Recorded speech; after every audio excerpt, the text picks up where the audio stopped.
Hola y bienvenidos. Hoy vamos a entrevistar a Sebastiana Barraez, una de las periodistas que mejor conoce el mundo militar venezolano, las fracturas internas del régimen. Sebastiana ha investigado durante años a la Fuerza Armada, el SEBIN y los movimientos del poder que se dan detrás de las sombras. Y justo hoy, cuando incluso actores que apoyaban el régimen, incluidos aliados internacionales como los iraníes, empiezan a tomar distancia. Analizaremos con ella las traiciones, delaciones y quiebres que están debilitando el chavismo desde adentro. Este es el mapa real que se está fracturando al régimen. Sebastiana, bienvenida. Gracias por atender nuestra invitación. No, gracias a ustedes. Sebastiana, justo hoy vi en su cuenta de X eh, una, un comentario que hizo usted sobre cómo incluso hasta los iraníes están tomando distancia del régimen de Maduro. ¿Qué significa este gesto en medio de tantas traiciones internas? Bueno, lo que ocurre, al fin y al cabo, siempre que un régimen está a punto de caer. Es decir, es cuando, entre otras cosas, pues se revelan las fracturas internas, los miedos, y en este caso no solamente está ocurriendo con el régimen venezolano internamente, sino que también está ocurriendo con esos aliados externos, y me refiero no solamente al caso de organizaciones o, por ejemplo, a países incluso que en algún momento han manifestado apoyo al régimen venezolano. Esta acotación viene a propósito de que hemos visto la posición que asumió digamos, uno de estos comentaristas iraníes, quien indica que le resultó impresionante cómo la diplomacia de Irán en Venezuela pues haya sacado a los familiares, precisamente temiendo lo que pudiera ocurrir, es decir, que haya una situación militar invasiva por parte de los Estados Unidos en territorio venezolano. ¿Y por qué es creíble lo que esta persona ha revelado? Porque uno se pregunta, una persona que trabaja además para la televisión estatal iraní, él se llama Mehdi Kanalizadeh, y es el presentador de un programa, digamos, estatal, y revela que la diplomacia iraní en Caracas, por miedo a que Estados Unidos lance un ataque militar, pues sacaron a su familia. Por eso es que digo que imagínate, si los iraníes son de los más incondicionales que tiene el régimen venezolano y están tomando acciones como estas, colocando sus bardas en remojo, pues, ¿qué más puede esperar el régimen? Sebastián, hoy estamos hablando de eso, de quienes están dejando al régimen, de las delaciones. Y una de las delaciones que esta semana se conoció es el caso del Pollo Carvajal. Él marcó un quiebre. ¿Qué representa para el chavismo que uno de sus hombres más cercanos de inteligencia haya decidido hablar, inclusive haber mandado una carta y suponemos que va a entregar más información? Mira, hay varias cosas que es importante destacar. Una, ¿quién es el Pollo Carvajal? Es decir, el mayor general Hugo Armando Carvajal Barrios. Y esto es muy relevante porque es que no estamos hablando de cualquier persona. Carvajal Barrios fue el hombre que ocupó más tiempo la inteligencia militar en Venezuela. Él fue el director de lo que se llama la DIN, hoy en día DGCIN, Dirección General de Contrainteligencia Militar. Pero además, no solamente que estuvo gran parte del gobierno de Hugo Chávez como director de la DIN, sino que también estuvo una parte del régimen de Nicolás Maduro. Así que no estamos hablando de cualquiera, estamos hablando del hombre que filtró además la designación de todos esos militares que están hoy en el alto mando militar. Todos esos pasaron por los filtros de Carvajal Barrios a través de la Dirección de Inteligencia Militar. Pero también, ya una vez que sale de esta actividad en el régimen de Nicolás Maduro, entra a ser parte de la Asamblea Nacional representando al Partido Socialista Unido de Venezuela. Lo que digo en resumen es que es un hombre que ha mantenido estrecha relación durante toda la revolución con los hombres claves, no solamente del sector civil, sino del sector militar, pero además porque ha mantenido una posición absolutamente comprometida con esos secretos, con esos oscuros secretos del régimen, en la relación, por ejemplo, con las organizaciones terroristas internacionales, incluyendo la guerrilla colombiana. Pero no solamente ha sido el Pollo Carvajal, también han salido militares, exmilitares, funcionarios que ya están fuera desde Venezuela. ¿Qué es lo que más le teme Maduro? ¿Qué tipo de información se podría filtrar? A ver, lo que pasa es que aquí hay que hacer una diferencia, perdone que insista en esto, pero una diferencia que tiene el Pollo Carvajal en comparación con otras figuras del régimen que han declarado en tribunales, más que todo por razones de, digamos, de corruptelas y demás, en el caso del Pollo Carvajal es algo mucho más denso. Fíjese, el general Carvajal Barrios se declaró culpable además de narcotráfico y se declaró culpable de las relaciones con los grupos de la guerrilla colombiana. Entonces, estamos hablando que esos oscuros secretos del régimen, él los maneja y ahora sencillamente le está diciendo al mundo que es lo que él sabe, es decir, que Pollo Carvajal acaba digamos, de abrir esa caja de Pandora que en Venezuela sabíamos que existía. Y lo sabíamos, obviamente, por esas relaciones intrínsecas. Pero, por ejemplo, el Pollo Carvajal dice algo que va a traer sin duda consecuencias. Y es, entre otras cosas, cuando, por ejemplo, señala que él fue testigo de que Hugo Chávez dio instrucciones y después Nicolás Maduro para digamos, crear e impulsar estas organizaciones como el Tren de Aragua para proteger internamente a la revolución, pero ojo, también para expandirlos hacia los Estados Unidos e implosionar con todo lo relacionado al narcotráfico a ese país. Sebastián, usted conoce muy bien Venezuela desde adentro y sobre todo el tema militar. ¿Usted cree que en este momento hay alguna división entre los militares? Muchísimas, muchísimas. No solamente porque hay divisiones con los militares dependiendo del nivel que ocupen.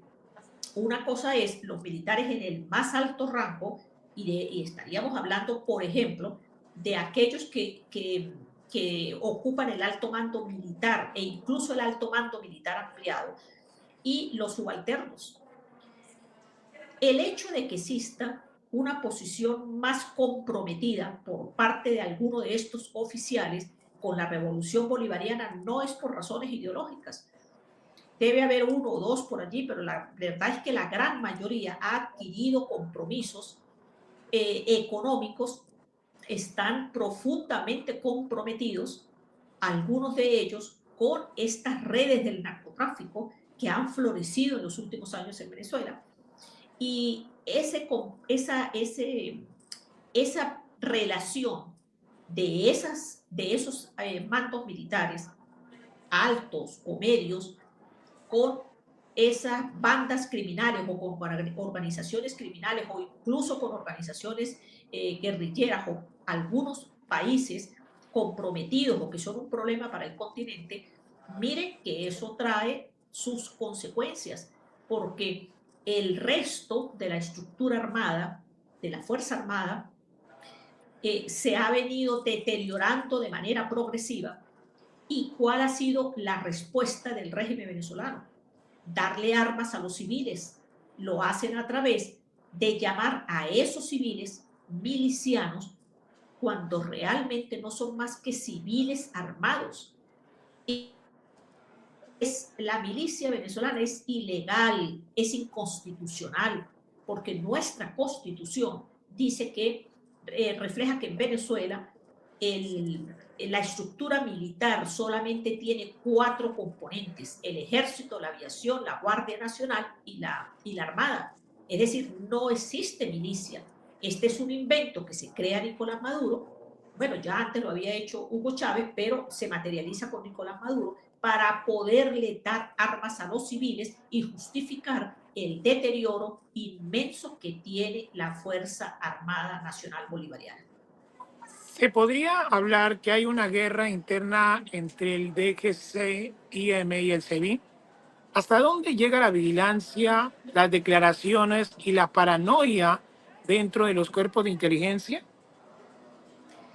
Mire, si esa pregunta me lo hubiese hecho hace 2 años atrás, le diría sin ninguna duda que había una marcada diferencia y un enfrentamiento profundo entre el Servicio Bolivariano de Inteligencia SEBIN, que controla Diosdado Cabello, antes a través del general Gustavo González López y ahora a través del general Alexis Rodríguez Cabello, y la Dirección General de Contrainteligencia Militar, que durante muchos años estuvo en manos del mayor general Iván Rafael Hernández Dala, y hoy actualmente en, en manos del general, Benavides, se me olvidó el nombre de él. Pero bueno, el caso es por qué eran marcadas esas diferencias. Porque el SEBIN era controlado por Diosdado y la DGCIN directamente por Nicolás Maduro, y ese enfrentamiento era bien profundo entre las dos organizaciones. Hoy en día, no, porque Diosdado Cabello ha logrado no solamente seguir controlando el SEBIN, sino que además ha logrado penetrar la Dirección General de Contrainteligencia Militar y ha hecho una especie de extensión de la Policía Nacional Bolivariana, que está al mando de Diosdado Cabello por ser el ministro del Interior y Justicia, y la Dirección General de Contrainteligencia Militar. Entonces, esa división o ese enfrentamiento que siempre existió entre los dos organismos, hoy es mucho más difuso. Me imagino que en este momento hay una paranoia dentro de los cuarteles. Y me hago una pregunta. ¿Cómo operan las purgas dentro de los cuarteles? ¿Quiénes son los primeros en quedar bajo sospecha cuando se detecta alguna fisura? Mira, sí hay una gran paranoia al interior de la Fuerza Armada, pero también lo hay dentro del Poder Ejecutivo, del Poder Judicial, del Poder Electoral, de la Fiscalía. Es decir, en Venezuela estaba operando un aparato de inteligencia muy poderoso, con un estilo además muy marcado por los cubanos, pues que tiene una vigilancia permanente sobre los funcionarios.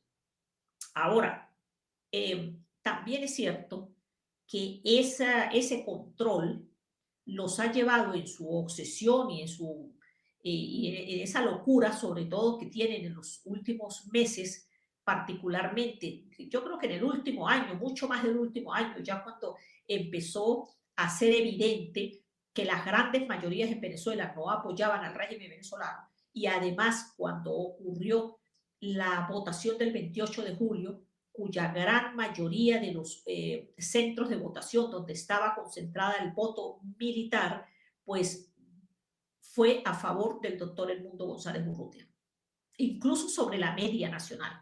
Entonces, esa paranoia aumentó mucho más, y en estos momentos pues han detenido a muchísimos militares, incluso oficiales, todo aquel que parezca sospechoso o que sea sapeado por otro o delatado por otro, pues entra en eso que yo llamo el trapiche de la revolución, y es que sencillamente los van descartando, los van deteniendo, los van desapareciendo, y eso es parte de esa paranoia, esa locura que ha llevado incluso a que desde que Estados Unidos está ejecutando estas operaciones en el Caribe, Nicolás Maduro haya profundizado sus anillos de seguridad con personal cubano y además, pues Diosdado Cabello, ante casi con 200 escoltas, con varios anillos de seguridad, protegidos ellos y su familia, porque bueno, temen a la traición.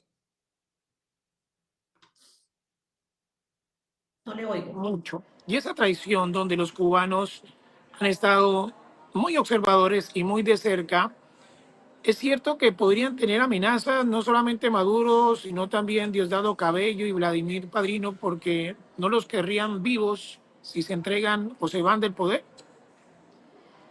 Bueno, a ver, yo no sé si realmente sean todos, por lo menos de lo que hemos obtenido información pública, además, que se ha filtrado de la conversación que habría tenido o que tuvo el presidente de los Estados Unidos, Donald Trump, con Nicolás Maduro, es que precisamente Maduro habría expresado que tenía el temor de abandonar el poder porque los cubanos pues no lo dejarían salir con vida.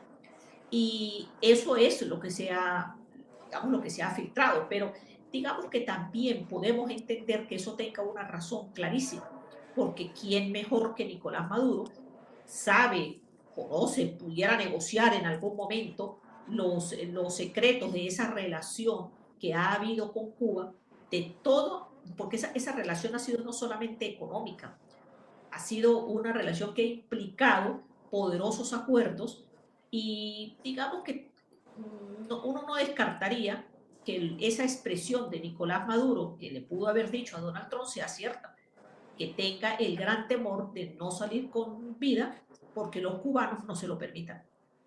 Sebastián, usted habla sobre el trapiche de la revolución. Y entre los militares siempre existen dos tipos de militares. Uno, el que le gusta las armas, y el otro, el ideológico. ¿Podría existir alguna ruptura en esas dos líneas y convertirse en una ruptura abierta? A ver, es que yo no dividiría, o sea, no haría esa división en esos términos. No, Yo sí, creo que señor. yo creo que a todos los militares sin duda les gustan las armas y porque de hecho se preparan y se entrenan para eso. Ahora, ideológicamente apenas es un pequeño grupo, pero muy pequeño.